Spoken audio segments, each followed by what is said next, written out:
Hello, I'm Evely, and I will tell you one story. Let's go. Anna and Mark had always yearned for a quiet life away from the relentless pace of the city. When they discovered the weathered Victorian house on the outskirts of town, its ornate carvings and creaking floors beckoned them like a secret whispered on a chilly autumn night. Although the couple had no children, they both secretly longed for the gentle laughter and innocent play that only a child could bring. A longing that the empty rooms of their new home only deepened. The first unsettling sign arrived on a foggy morning. In the dim light of the guest room, behind an ancient wardrobe, lay a small, dusty teddy bear with one button eye missing. Mark dismissed it as an abandoned relic from previous occupants, an insignificant remnant of a bygone era. But Anna's heart stuttered. She felt as if unseen eyes had been watching her all along. In the days that followed, inexplicable items began to surface in a narrow room near the attic. A cramped space long forgotten. A pair of tiny, worn shoes, a frayed storybook with faded illustrations of frolicking children, and scraps of paper bearing childlike doodles started appearing as if by magic, or perhaps something far more sinister. At first, the couple attempted to rationalize the eerie happenings. Mark suggested that the objects were remnants of the house's storied past, while Anna, though uneasy, clung to the hope that there was a benign explanation. Yet, as the objects multiplied, so did the strange sensations that haunted the house. In the dim glow of dusk, the narrow room, now a bizarre shrine to lost innocence, seemed to pulse with a life of its own. Faded chalk drawings, hastily scrawled on the walls, depicted scenes of chaotic merriment and inexplicable sorrow. One sketch, in particular, showed a smiling face with deep, hollow eyes that appeared to follow Anna's every move, even when she was sure she was alone. One rain-soaked evening, as wind rattled the window panes and the old house groaned under the weight of its memories, the couple gathered in the parlor. The conversation turned tense as Anna recounted a chilling vision. In the dim corridor outside the mysterious room, she had seen a little girl with tangled hair, her expression both forlorn and unervingly calm. Mark's usual pragmatism faltered as he admitted feeling a bone-deep chill, a sensation that something unseen lurked just beyond the flickering lamplight. Their voices trembled as the ancient clock in the hall ticked relentlessly, marking each moment with a foreboding rhythm. Then came the night that shattered every semblance of normalcy. In the thick of darkness, as a storm raged outside, an eerie, lilting laughter echoed from the forbidden room. At first, it was a soft giggle, almost playful, but soon it escalated into a cacophony of whispered voices and distant cries. Anna awoke, heart pounding fiercely, convinced that the laughter was not the mere trick of wind or memory. Mark, drawn by a mix of dread and desperate curiosity, followed her down the corridor. The sound, as if magnetized by an unseen force, led them to the narrow door separating the room of apparitions from the rest of the house.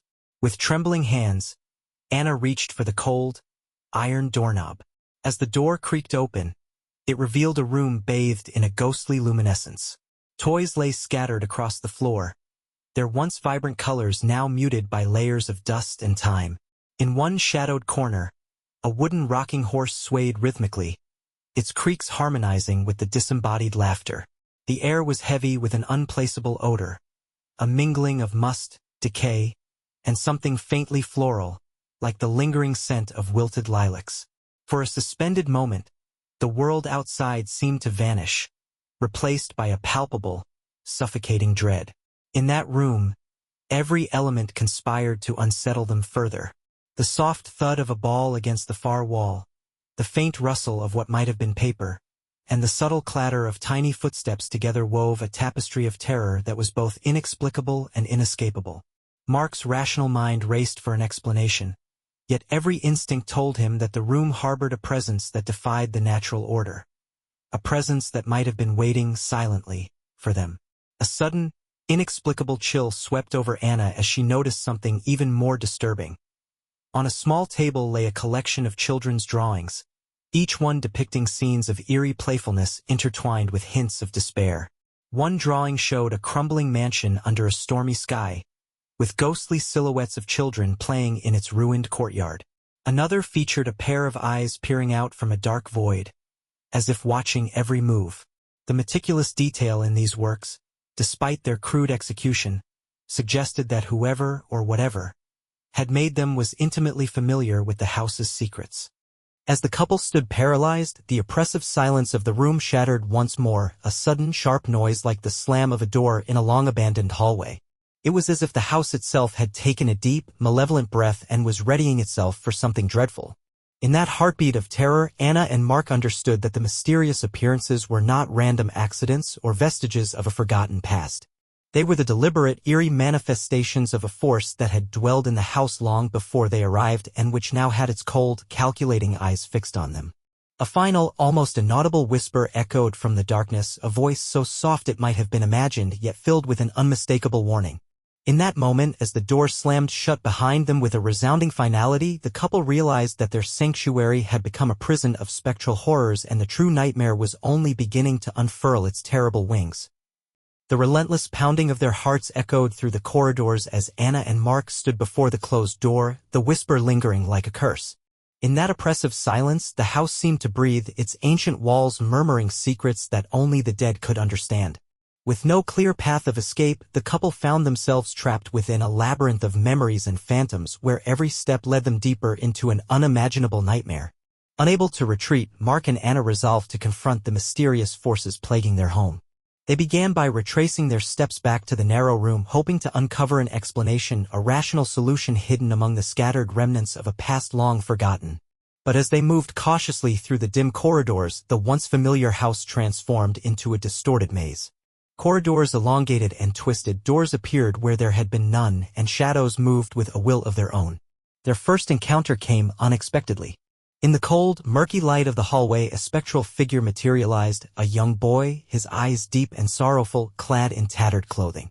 He did not speak but extended a trembling hand as if pleading for help. The child's presence sent shivers down Anna's spine while Mark instinctively reached out to offer comfort.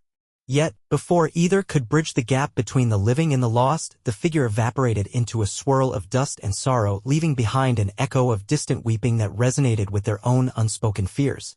Determined to make sense of the surreal, the couple ventured further into the depths of the house, guided by intermittent flashes of spectral light and disembodied whispers. They discovered an old study hidden behind a false wall, a cramped, forgotten space lined with yellowed diaries and brittle photographs. One diary, bound in cracked leather and stained with age, chronicled the tragic story of a family that once dwelled within these walls.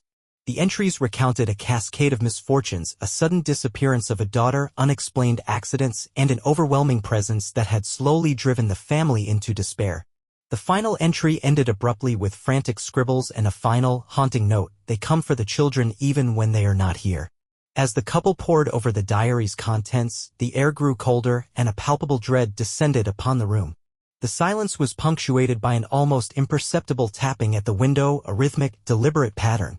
When Anna mustered the courage to approach, she found nothing but the reflection of a pale face staring back from the glass. The face was gaunt, with hollow eyes and a mournful expression as though it bore witness to centuries of grief and terror. Mark's voice, though trembling, whispered that perhaps the house was haunted not by mere ghosts but by the very essence of despair. Their investigation was abruptly interrupted by a series of ghastly occurrences. In the study, the pages of the diary began to flutter as if caught in a sudden, violent wind. Faint giggles erupted from the walls, layered with sinister echoes that distorted into shrieks. The couple watched in horror as the diary's ink bled onto the floor, forming twisted, illegible symbols that glowed with an unholy light. A loud crash came from above as if something heavy had fallen in the attic. Unable to ignore the ominous signs any longer, they ascended the creaking stairs, each step weighted with foreboding. In the attic, a chaotic scene awaited them. Dust motes danced in beams of flickering light, and scattered among broken furniture lay a collection of children's toys arranged in a pattern that mimicked a crude map of the house. A dilapidated crib, swaying on its own, emitted soft, rhythmic creaks as if it were alive. Anna's breath hitched as she noticed a small mobile hanging above it, its faded figures of angels and cherubs now warped into grotesque parodies. The air pulsed with an unnatural energy, and the distant sound of crying grew louder, merging with the rustle of unseen movements. A sudden gust slammed the attic door shut, plunging the room into stifling darkness. In that suffocating blackness, voices emerged, disjointed, overlapping murmurs that spoke of regrets and unfinished business. Mark fumbled for a flashlight, its beam cutting through the gloom to reveal a scene that defied explanation. In a corner where shadows merged with the fabric of reality stood a group of spectral children, their eyes vacant and faces etched with sorrow. They moved in slow, deliberate steps, forming a semicircle around the couple.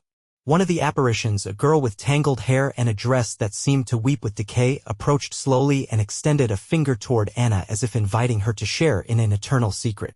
At that moment, the very structure of the house shuddered and the walls reverberated with an otherworldly chorus, a cacophony of laughter, cries, and the rustle of tiny feet.